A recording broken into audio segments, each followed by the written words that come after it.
Govardhan. Headlines brought to you by Chitale बंधू।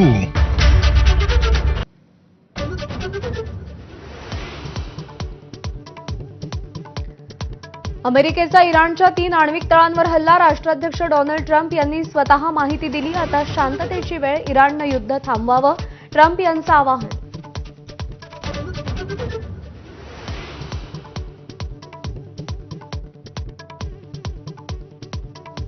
तुम्ही युद्ध सुरू केलं, आम्ही शेवट करू, इराणची अमेरिकेला सरकारी चॅनलद्वारे धमकी। तर इराणनं प्रत्युत्तराचा प्रयत्नही करू नये, अन्यथा आजपेक्षाही मोठा हल्ला करू, ट्रम्प यांचं प्रत्युत्तर।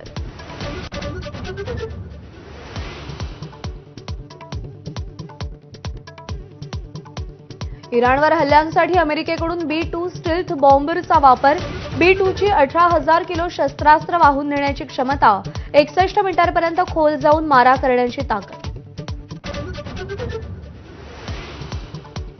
इराण मध्य आशियातील दहशतवाद्यांचा सर्वात मोठा पोशिंदा असल्याचा डोनाल्ड ट्रम्प यांचा आरोप।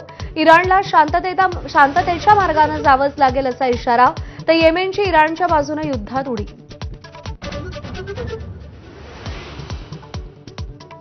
पहलगाम हल्ला प्रकरणी दोघांना अटक, पाकिस्तानमधून आलेल्या दहशतवाद्यांना आश्रय दिला होता। दोघंही लष्कर-ए-तोयबाशी संबंधित। 2.5 महिन्यानंतर एनआयएला मोठं यश।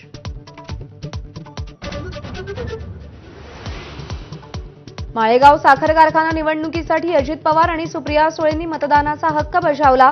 विरोधातील सहकार बचाव शेतकरी पॅनलच्या रंजनकुमार तावरेंचंही मतदान। चेअरमन पदासाठी अजित पवारांना चंद्रराव तावरेंचं आव्हान। निधीची चणचण सांगणारे अजित पवार, माळेगाव साखर कारखान्यासाठी 500 कोटी कुठून देणार, संजय राऊतांचा सवाल। साखर कारखान्यासाठी अजित पवार ठाण मांडून बसले असाही आरोप।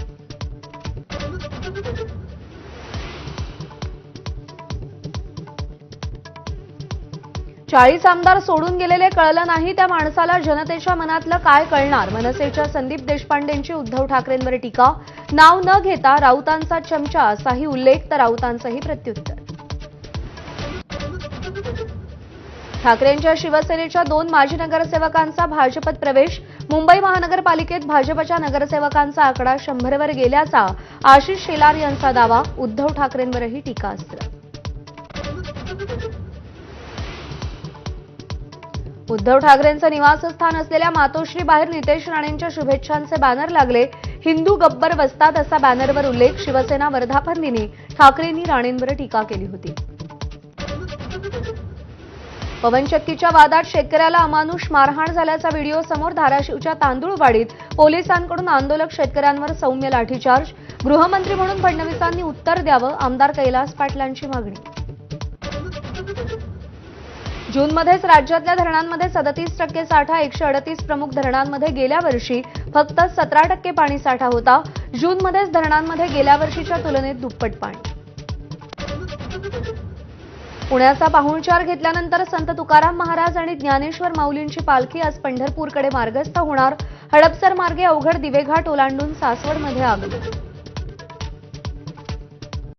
Headlines brought to you by Chitale बंधू।